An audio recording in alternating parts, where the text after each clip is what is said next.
India sigue con cifras récord de COVID-19. En el último día superó los 400.000 nuevos casos, al tiempo que inició su etapa de vacunación para los mayores de 18 años. Hasta ahora se han inoculado 26 millones de ciudadanos, una gota de agua entre 600 millones que son aptos para ser inyectados. En Brasil, un grupo de indígenas matis viajó hasta la ciudad de Tabatinga, fronteriza con Colombia, para vacunarse contra COVID-19. Los habitantes, que normalmente se mantienen aislados en lo profundo del Amazonas, tuvieron que desplazarse por días en canoa para recibir la dosis, pero ahora no tienen recursos para volver a casa.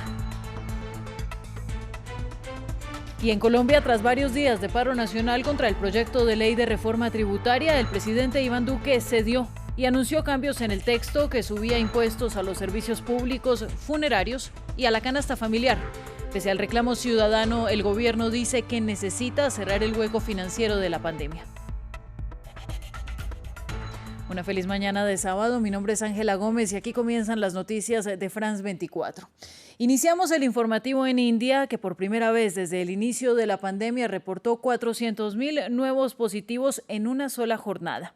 En la segunda ola de COVID-19, el país asiático está sobrepasado por el virus, pese a ser uno de los mayores productores de vacunas del mundo. Ya se han vacunado 26 millones de ciudadanos y hoy inició la fase de inoculación para mayores de 18 años, pero en total hay 600 millones de aptos para recibir el medicamento, lo que deja al territorio en una situación de escasez de dosis.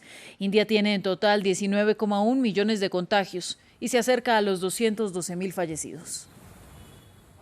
La campaña más grande del mundo empieza. Unas 600 millones de personas en India son aptas para recibir una vacuna contra el COVID-19, pero el proceso de inoculación ha tenido un lento inicio. Estamos completamente preparados. Nuestros trabajadores sanitarios están listos para la campaña, pero no tenemos vacunas. India produce dosis desarrolladas por AstraZeneca y su propia vacuna Covaxin, pero varios estados han advertido que no tienen suficientes inyecciones. El gobierno indio ha dicho que ha invertido masivamente para acelerar la producción, pero con un promedio de 75 millones de dosis producidas cada mes, tomaría años inocular a toda la población adulta, unas 940 millones de personas. Las compañías farmacéuticas acusan a Estados Unidos de acaparar el suministro de materias primas. Enfrentando una escasez aguda, los centros de vacunación han estado cerrados alrededor del país. Le estamos pidiendo a la gente de Karnataka, especialmente a quienes tienen entre 18 y 44 años, que se abstengan de ir a hospitales pensando que serán vacunados. Esto se presenta mientras India lucha en el peor momento del brote. Docenas de países han ofrecido ayuda, enviando cilindros de oxígeno y otros suministros médicos para los hospitales abarrotados. Pero en medio de una ola de solidaridad, otros gobiernos también han restringido los viajes a India. Estados Unidos ha anunciado que a los extranjeros que lleguen de India no se les permitirá la entrada, mientras que Australia suspendió todos los vuelos, advirtiendo que los ciudadanos que no cumplan podrían enfrentar una sentencia de 5 años de cárcel.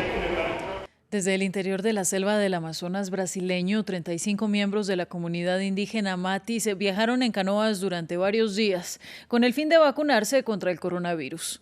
Esta comunidad vive prácticamente aislada del mundo exterior, pero aún así el virus supone una gran amenaza y tienen miedo de que un brote pueda diezmarlos. Después de llegar a la frontera con Colombia, ahora se encuentran atrapados porque no cuentan con los recursos para retornar a sus aldeas. Marina Sardiña nos amplía esta noticia. 12 días en Río para conseguir el preciado suero contra el COVID-19. Desde sus aldeas en la profundidad de la selva amazónica brasileña, fronteriza con Colombia y Perú, más de 35 miembros de la remota comunidad indígena Matis dejaron sus malocas. Subidos en una barcaza de madera, viajaron hasta Atalaya do Norte, el pueblo más cercano, para recibir la segunda dosis de la vacuna. Mi pariente viene de la aldea Pitsi Isma. Algunos vienen para vacunarse, otros vienen para arreglar la documentación de sus hijos, documentos que necesitan para la bolsa de familia, maternidad, todo eso. Los equipos de vacunación no han podido acceder a sus remotas aldeas en las pasadas campañas de inoculación. Muchos hombres de la comunidad se encontraban cazando o pescando, por lo que no recibieron las dosis. Ante el miedo a contraer la enfermedad que deja más de 1.000 indígenas muertos por el virus en Brasil, Brasil, decidieron tomar la iniciativa y salir al exterior en busca de la vacuna, llevando consigo sus artesanías locales para costearse el viaje de vuelta a la selva. No sabemos qué está pasando afuera, pero así nosotros conseguimos gasolina para poder retornar a la aldea. Nosotros no dependemos de la FUNAI ni de la CESAI. Nosotros vamos rebuscando, vamos consiguiendo dinero de a poquito. Así vamos consiguiendo solventar para regresar a la aldea. Eso hacemos.